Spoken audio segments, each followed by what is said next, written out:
Good afternoon, everyone. Thanks for being here. Hope everyone had an enjoyable and safe Thanksgiving, even if it was far from the traditional large gathering of family and friends, apart from many that we loved. But I hope you had a good Thanksgiving. And I know times are tough, but I want you to know that help is on the way. Last week, I announced the nominations and staff for critical foreign policy and national security positions, a first-rate team that's going to keep us safe and secure. And today, I have the pleasure of announcing key nominations and appointments for the critical economic positions in the administration. A first-rate team that's going to get us through this ongoing economic crisis and help us build the economy back, not just build it back, but build it back better than it was before. A team that's tested and experienced. It includes groundbreaking Americans who come from different backgrounds, but who share my core vision for economic relief here in the United States of America. And given a fair shot and an equal chance, there's nothing, we all believe there's nothing beyond the capacity of the American people. Let's not forget who built this country. Working class and middle class people built this country, and unions built the middle class. And from the most unequal economic and job crisis in modern history, we can build a new American economy that works for all Americans, not just some, all. We need to act now, though, and we need to work together. You know, in the weeks since winning the election, Vice President Harris and I have covered meetings with a number of people. We convened meetings with labor leaders and CEOs at the same time, mayors and governors of both political parties.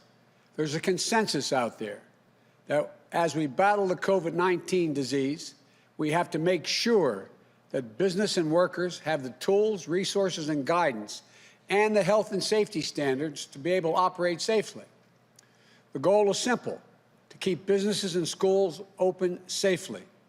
And for millions of Americans who have lost their jobs or hours and have had to claim unemployment, we have to deliver them immediate relief.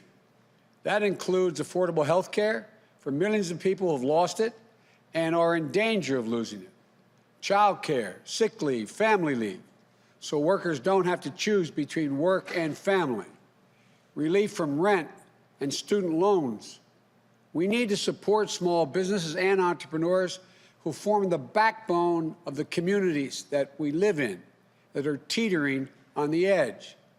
You know, there's an urgent need to fund state and cities so the frontline workers on those jobs can stay in the jobs. You know, the founders are pretty smart. I could have gotten this lesson from the future Secretary of the Treasury. You know, there's a reason why all the states and localities have to have a balanced budget, but we're allowed federally to run a deficit in order to deal with crises and emergencies that we have in the past. And we have to keep vital public services running. We have to give aid to local and state governments to make sure they can have law enforcement officers, firefighters, educators, as we did in the Recovery Act of 2009. And right now, the full Congress should come together and pass a robust package for relief to address these urgent needs. But any package passed in a lame duck session is likely to be, at best, just a start. My transition team is already working on what I'll put forward in the next Congress to address the multiple crises we're facing, especially our economic and COVID crises. And the team I'm announcing today will play a critical role in shaping our plan for action starting on day one and move fast to revive this economy. They're going to help me, help us, help the country lay out my Build Back Better plan, a plan that an independent analysis from Moody's, a well-respected Wall Street firm, projected would create 18.6 million jobs. It's based on a simple proposition: reward hard work in America, not wealth. It's time to invest in infrastructure, clean energy, climate change, manufacturing, and so much more that will create millions of good-paying jobs. And it's time we address the structural inequities in our economy that this pandemic has laid bare. Economists call this current economy in recovery K-shaped. Well, like the two lines coming off of a K, Some people are seeing their prospects soar upward, while others are watching their economic prospects drop sharply. For those at the top, jobs have come back and their wealth is rising. For example, luxury home sales are up over 40% compared to last year. But for those in the middle and the bottom, it's a downward slide. They're left figuring out how to pay the bills and put food on the table. Almost 1 in every 6 renters was behind in rent payments as of October. Let me be clear. With this team and others, we'll add in the weeks ahead that we're going to create a recovery for everybody, for all. We're going to get this economy moving again. We're going to create jobs, raise incomes, reduce drug prices, advance racial equity across the economy, and restore the backbone of this country, the middle class. Our message to everybody struggling right now is this: help is on the way. My dad, you've heard me say this before, when he lost his job in Scranton when I was a kid, and we eventually moved the family not far from here, Claymont, Delaware, just in the outskirts of Wilmington, he used to say, Joey, a job is about a lot more than a paycheck. It's about your dignity. It's about respect, your place in the community. It's about being able to look your kid in the eye and say, honey, it's going to be okay, and mean it. He also used to say, Joey, I don't expect the government to solve my problems, but I do expect them to understand my problems. This team understands. For Secretary of Treasury, I am really pleased to be able to nominate Janet Yellen. No one is better prepared to deal with these crises. I wish it weren't as much of a crisis, future Secretary. But she'll be the first Treasury Secretary who is also Chair of the Federal Reserve, Vice Chair of the Federal Reserve, and Chair of the President's Council of Economic Advisors. Janet is one of the most important economic thinkers of our time. She has spent her career focused on employment and the dignity of work, which is really important to me and to all of us. She understands what it means to people and their communities when they have good, decent jobs. Respect across, being looked at by their neighbors and being respected, it matters a lot to them. And respected across party lines and around the world by Main Street and Wall Street. An educator, a mentor, above all, the daughter of a working class from a working class Brooklyn neighborhood who never forgot where she came from. Her husband, George, is pretty good, too. He's won a Nobel Prize, but he's the one that married up. Jan will be the first woman to hold this office. We might have to ask Lin-Manuel Miranda, who wrote the musical about the first Secretary of Treasury, Hamilton, to write another musical about the first woman Secretary of the Treasury, Yellen. So that's what I'm working on right now, Janet. For Director of Office of Managing the Budget, I nominate Neera Tanden. You know, I've known Neera a long time, a brilliant policy mind with critical practical experience across government. She was raised by a single mom on food stamps, an immigrant from India who struggled, worked hard, and did everything she could for her daughter to live out the American dream.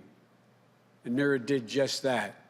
She understands the struggles that millions of Americans are facing, and she'll be the first woman of color from South Asia, and I think that to lead OMB. We also have another one of those women as Vice President of the United States of America. And so, look, all being very serious, she'll be in charge of laying out the budget that will help us control the virus and deal with the economic crisis and build back better. But above all, she believes what I believe. A budget should reflect our values. Again, quoting my dad, for real, my dad's people would say, Joe, let me tell you what I value. And he'd look at them, he's a high school educated guy, very well read. And he'd look at me and say, don't tell me what you value, show me your budget, I'll tell you what you value. That's what you're going to do for us. As Deputy Secretary of Treasury, I nominate Wally Adierno. Wally is, you know, Wally, I don't know. I tell you what, Senator Warren really likes you. She highly recommended you, but I wasn't sure she worried I stole you as well. But thank you for being willing to do this, Wally. A skilled leader and thinker on issues ranging from macroeconomics to consumer protection and from national security to international affairs. I've worked with Wally during the Great Recession. That was my excuse to the senators, saying that's why I wanted to steal you. And I saw him tackle one big job after another. Deputy National Security Advisor to President Obama, Deputy Director for the National Economic Council, former Chief of Staff to Elizabeth Warren, where he helped create the Consumer Protection Bureau and Financial Bureau, which has done so much good. It's designed to protect consumers and working people from unfair, deceptive, and abusive financial practices. And now Wally will be the first African-American ever to hold this post and the highest-ranking African-American in the Treasury Department's history. An immigrant from Nigeria, the son of a nurse and an elementary school principal, Wally understands everything we do is basically for the people, for families, hard-working people, to understand their struggles and most of all their dreams. And he understands both. And I want to thank you, Wally, for being willing to do this. For chairperson of the Council of Economic Advisors, I nominate, notwithstanding she was a very distinguished professor at Princeton. I joke, my children who went to Penn used to always kid about, but Cecilia C.C. Rouse, one of the most distinguished economists in the country, an expert on labor, economics, and race, poverty, and education, dean of the Princeton School of Public and International Affairs, a member of the Council of Economic Advisors to President Obama, an advisor to President Clinton at the National Economic Council. More than that, she's a proud daughter whose mom, a school psychologist, encouraged her to pursue economics. And her dad, one of the country's first African-American astrophysicists who dared her to dream. She's done both. If confirmed, Cece will be the fourth woman to lead the Council of National Economic Advisors and the first African-American ever to hold that post. And as CEA chair, she'll serve as a member of my cabinet as well. As a member of the Council of Economic Advisors, we also appoint Jared Bernstein, an old friend who's been with me a long time, a brilliant thinker, a quick wit, with a heart as big as his head, and a heart he got from his mom, an educator who raised him correctly. A social worker turned economist, Jared is one of my closest economic advisors and friend. He served as my chief economist during the vice presidency. He was there in that foxhole during the Great Recession, with the economy on the brink and our country on our back. I couldn't think of anyone else who I'd want to be at my side to face the challenges ahead. Jared will be one of the leading voices of my administration on economic policy. I can always count on him to deliver straight from the shoulder, as his hero FDR used to say, straight from the shoulder. The one thing I can assure you is working people will always have a voice with Jared in this council. As a member of the Council of Economic Advisors, I appoint Heather Bousset. Heather, thank you for all the help you had in the transition team and getting me here. She's one of the foremost economists working to make sure we build an economy that works for all Americans. The daughter of a union family, it's no wonder she believes so deeply in the idea that leave no one out, leave no one behind in this economy. During the campaign, I relied on our council on addressing structural inequities within the economy. And I'll do so again as president because that's one of the central issues of our time. To this team, thank you for accepting the call to serve again. To your families and thank them for their sacrifices because it's real sacrifice. We could not do this without you. And to the American people, this team will always be there for you and your families. This is family-oriented team. We got to make sure ordinary people get a chance to do well because they've never, when given a chance, they've never, ever, ever, ever let the country down. 11 years ago, President Obama and I entered office during the Great Recession and implemented the Recovery Act that saved us from a Great Depression. I didn't see the map of America at the time, nor did he, in terms of blue states and red states. We only saw the United States of America. We worked with everyone, for everyone, and we recovered and rebuilt together as one nation. Vice President Harris and I will do that all over again with an outstanding team. They're ready on day one. And to the United States Senate, I hope these outstanding nominees will receive a prompt hearing and that we will be able to work across the aisle in good faith and move forward as one country. So let's begin the work to heal, to unite, to rebuild an economy for all Americans. They deserve and expect nothing less. Thank you. May God bless you, and may God protect our troops. I now turn this over to the new team, starting with our next Secretary of Treasury, Janet Yellen. Again, Janet, thanks for accepting. Appreciate it. I think they're going to clean this off for us here.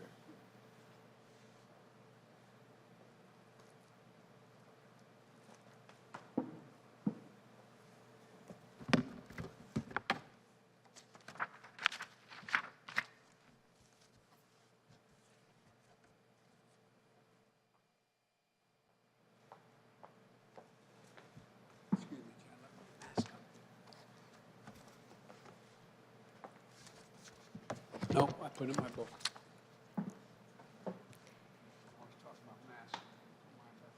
Thank you, Mr. President-elect and Madam Vice President-elect. It's my great honor to have this opportunity to serve you and the American people, and to join this incredible economic team at this moment of great challenge for our country. Mr. President-elect, when you reflect on what your father taught you about how a job is much more than a paycheck, I hear my own father, who raised our family in working-class Brooklyn. When he graduated from medical school during the Great Depression, he looked for a home and a place to hang his shingle near the Brooklyn docks.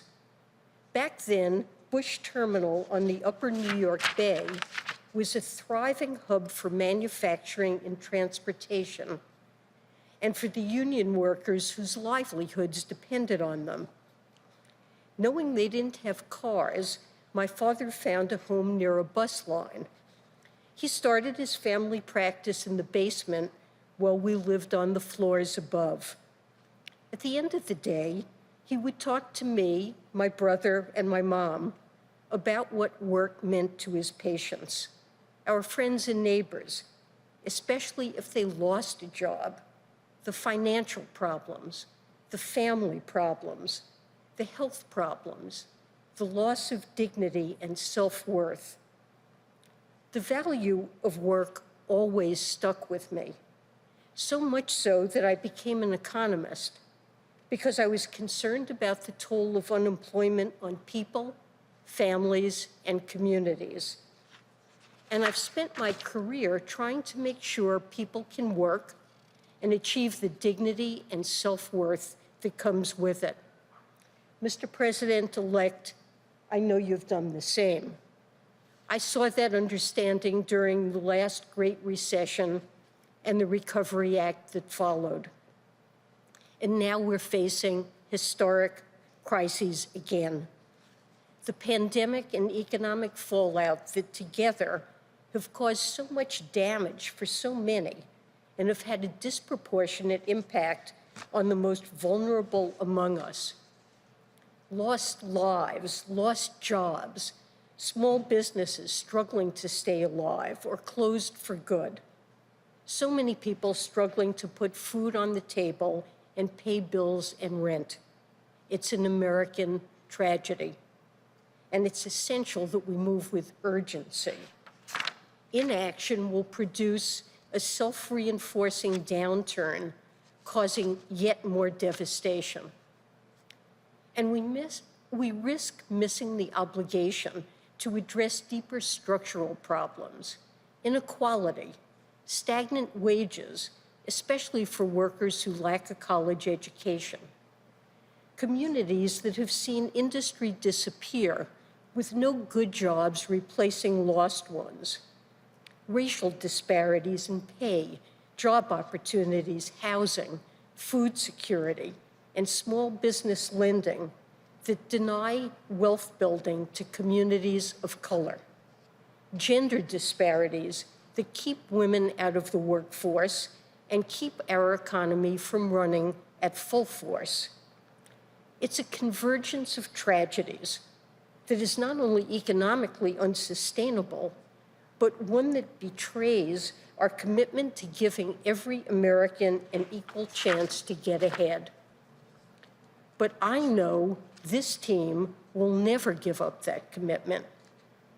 As you've said before, Mr. President-elect, out of our collective pain as a nation, we will find collective purpose to control the pandemic and build our economy back better than before, to rebuild our infrastructure and create better jobs, to invest in our workforce, to advance racial equity and make sure the economic recovery includes everyone, to address the climate crisis with American ingenuity and American jobs, working together with the outstanding national security and foreign policy team you announced last week to help restore America's global leadership. And above all, we share your belief in the American dream of a society where each person with effort can rise to their potential and dream even bigger for their children. I pledge, as Treasury Secretary, to work every day towards rebuilding that dream for all Americans. And to the great public servants of the Treasury Department, I look forward to working with you and Wally to rebuild the public trust. To the American people, we will be an institution that wakes up every morning thinking about you, your jobs, your paychecks, your struggles, your hopes, your dignity, and your limitless potential. Thank you.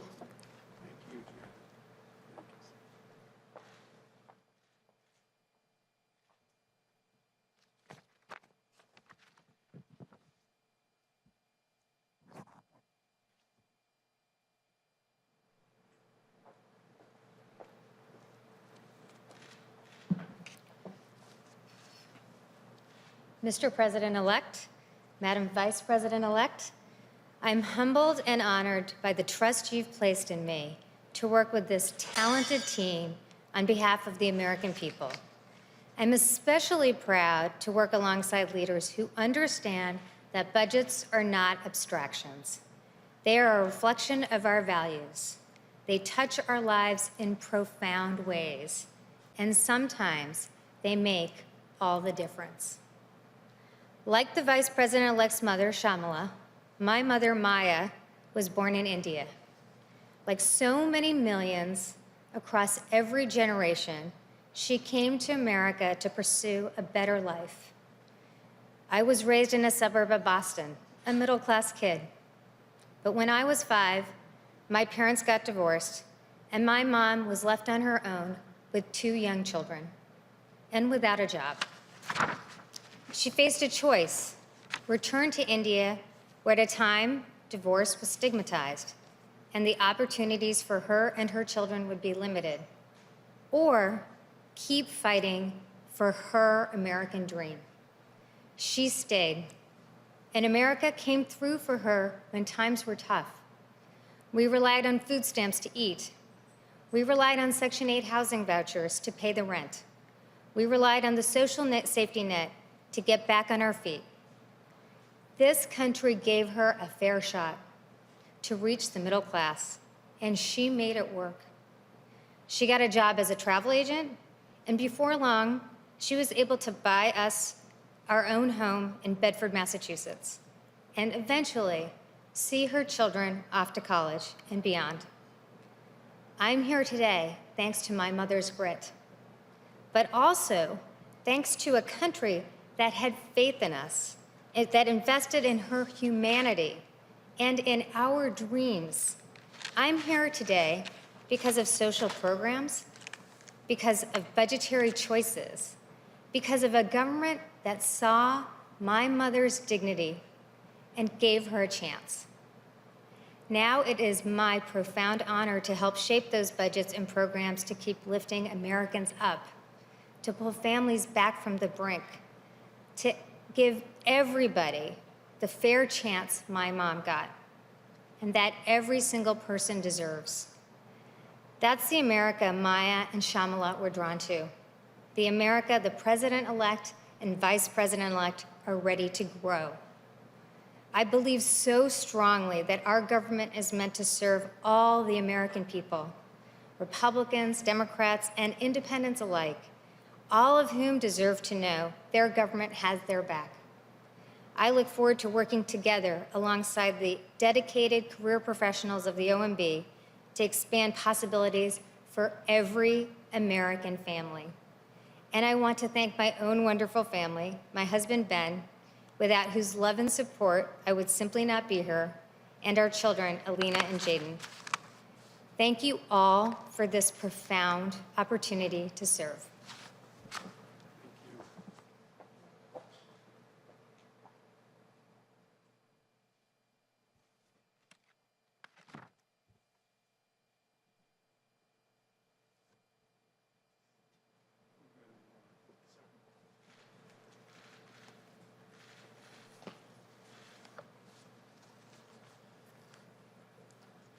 Mr. President-elect, Madam Vice President-elect, thank you for this profound opportunity to return to the Treasury Department and serve the American people.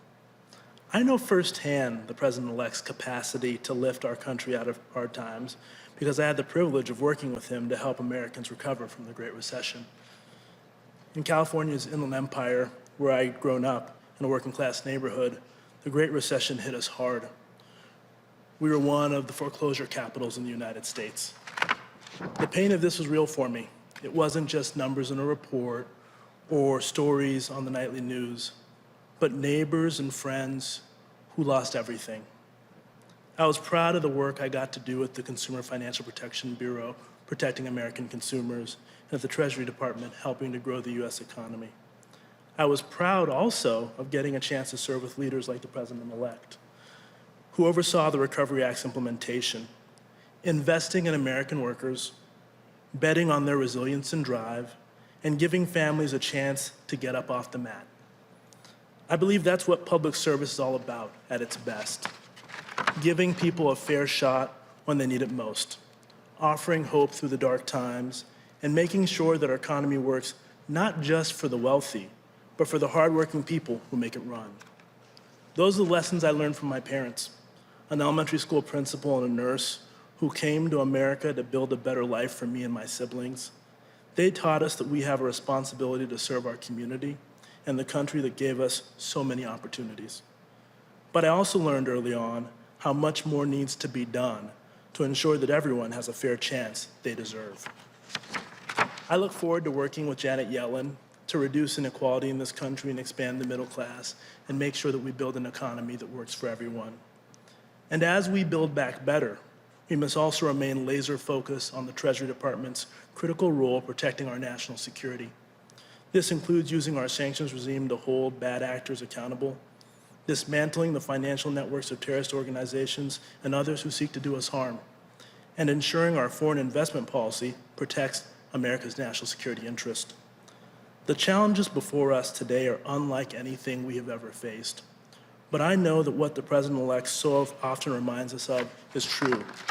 The American people can do anything when given a chance. And I'm honored to be a part of this talented team and to work with them and all the American people to build an economy that gives everyone that chance and turns our nation once again from crisis to hope. Thank you.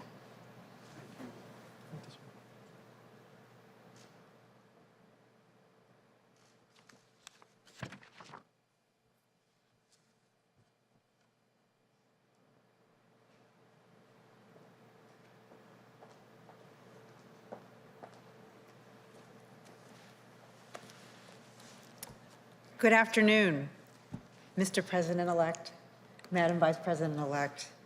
Thank you for this extraordinary opportunity to join this team. I'm humbled and honored and ready to get to work for the American people. To be perfectly honest, Until recently, I did not anticipate I would return to public service. As every academic knows, when you've laid down roots at a school you love, with incredible students and colleagues you've grown with, it isn't easy to take a leave. It requires a rare combination of urgency and opportunity to pull you away. But that rare combination is precisely what our nation is facing right now. My path as an economist began in my first year of college. My mother, the school psychologist, encouraged me to take a course in economics. And it happened to coincide with what at the time was one of the worst spikes in unemployment since the Great Depression. It was impossible for me to separate what we were learning in the classroom from what I know was going on and to slip through into hardship and hopelessness. And importantly, structural inequities that have always existed in our economy are being exacerbated like never before. This is a moment of urgency and opportunity, unlike any we've faced in modern times. The urgency of ending a devastating crisis and the opportunity to build a better economy in its wake. An economy that works for everyone, brings fulfilling job opportunities, and leaves no one to fall through the cracks. I look forward to working with the President-elect and Vice President-elect and this amazing entire economic team to address that urgency and seize that opportunity and make our economic system work better for every American. Thank you.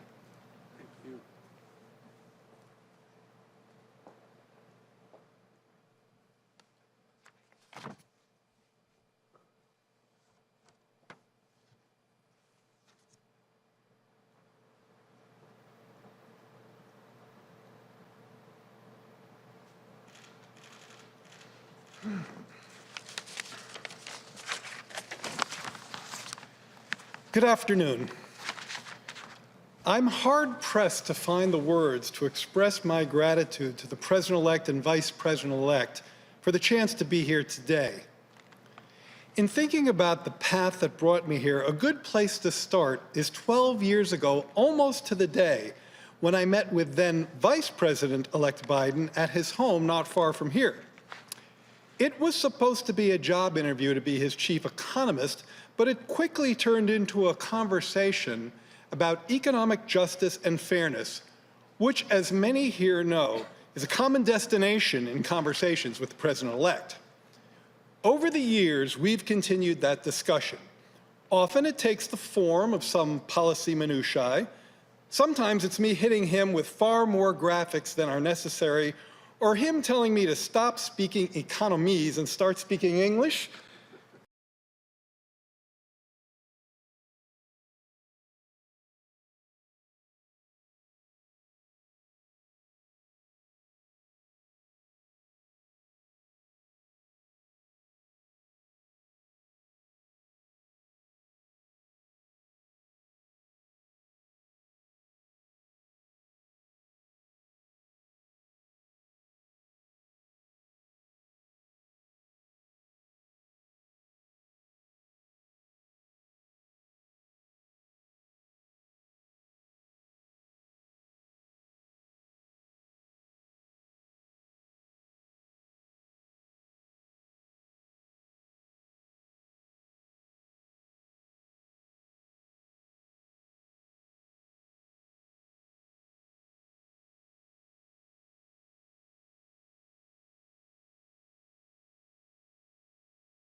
people back to work. And they also share in our commitment to building an economy and America where everyone has access to a higher minimum wage and affordable health care, paid family leave and paid sick leave, home ownership, and capital to start a small business. An America where opportunity is within reach for everyone, for all the people. So we've got a lot of work to do to build that America, and as Joe always says, to build back better. And President-elect Biden and I, together with this economic team, will be ready to hit the ground running on day one, because that is what this crisis demands, and that is what the American people deserve. Thank you.